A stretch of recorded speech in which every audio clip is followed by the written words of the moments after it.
Welcome back to the MAS Art channel, and here we are today. We're going to draw what you see right here. This is one of the finished drawings, a violin or a viola, whatever it is that you want to draw, and it's for this project that we are studying Pablo Picasso's Cubist period.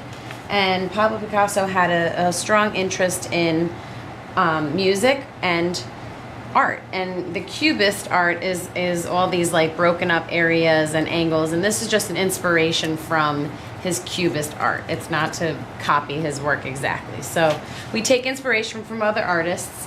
Here is the end result of what we're going to get to today, and I'm going to show you how we got there. I like to have the instrument in front of me, so I bring a violin in and my students draw that, but I'm going to just use a photo, because if you're at home, you can easily go online and find a photo of a violin or whatever instrument it is you're drawing. I have a direction sheet, and it's a step-by-step direction sheet for you to follow. Here I'm going to start with step one, but I always have to have an anchor point when I draw. An anchor point helps me to see where to start. So start halfway, and in order for me to get a halfway mark that's fairly accurate, I fold my paper and I just pinch this corner, or this edge, I'm sorry, and this edge. I don't want to fold and crease across my entire paper. But now I have that, and I could have measured, but this just is faster. And I always do dotted lines. Dotted lines are just easier to erase, and it's also easier for me to tell which lines I want to keep and which lines I want to erase. Step one, draw an oval that is bigger than half the page. So when you're starting, you want to start slightly above this halfway line and press lightly. And I always tend to draw a couple different ovals. You can see my first one was a little wonky or weird shaped. And I'll erase that later. If it confuses you, you can erase it now. Whatever makes you happier. But the first part of drawing any object is to get the basic shapes. So for the fingerboard here, I need to draw the basic shape of a rectangle.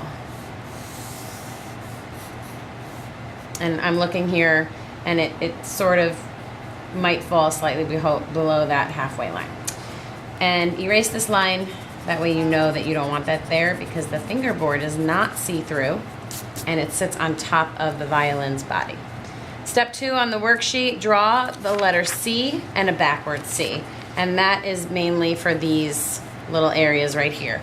Now, I'm gonna stick with a very basic drawing, but you are welcome to get fancy if you feel like you can and want to. I like to do my first one and then use some dotted lines to just help me see how big my second one should be. And then erase these lines immediately so that I know that that is not part of my final drawing. Step three, make the top of the fingerboard thinner and add the scroll by drawing like this. And I'll show you how to do this little trick. So let me just get these eraser pieces off. So now on this photo, you can tell that the fingerboard gets slightly thinner as it goes higher, and you can use a ruler. It doesn't come quite to a triangle, but it definitely gets thinner as we move up on the fingerboard. So I'm going to draw that, and then just for the sake of not confusing myself, I will erase these lines.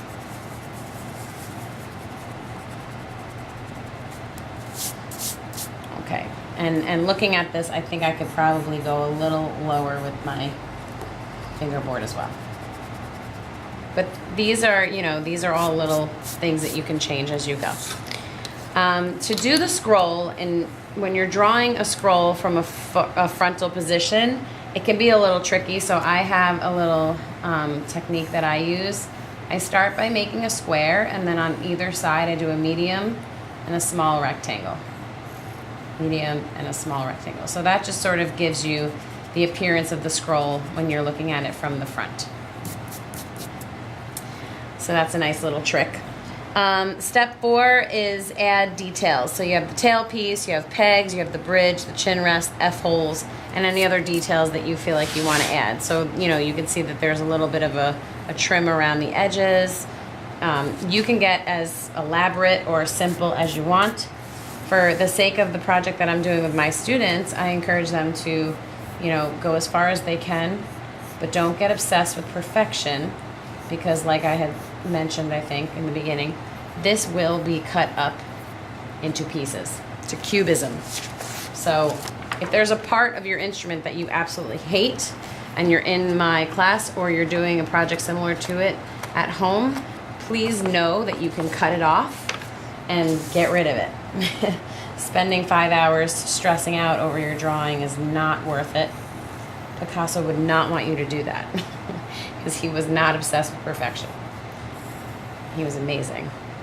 So when I do my Fholes, I actually start with the letter S and then a backwards letter S, and then I turn those into bubbles, bubble letter S's, and then I just add little tiny triangles. That's my little trick for the F-hole. I'm not going to draw the strings because we're going to be painting this next after we trace with Sharpie, and the strings will come at the very, very end. So now I'm looking at my photo and I see this little area where the pegs are attached to. So in terms of this project that I'm doing, Picasso really just wanted you to understand that this was a string instrument. So these details are pretty important just because they are very unique to a string instrument. All right, so now I'm done, and I'm going to get a Sharpie and I'm going to trace over my whole drawing.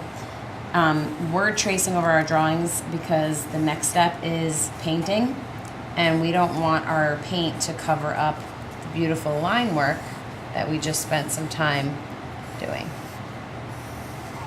So I'm going to trace over these. The pegs are little details, so I'm going to color those in with my Sharpie. Trying to get those with a tiny little paintbrush could become a challenge, so I'm going to just use my Sharpie to fill these in. And that Sharpie is running out, so I'm going to get myself another one. I'm not going to sit here and finish tracing and coloring this entire thing, so that you guys can all go back and get to work on your violin drawings. And I will be creating a video on how to paint your violin in using some of these browns and yellows and mixing and all that fancy stuff. So tune in for the next video shortly, and I'm going to stop right here, and thank you for watching.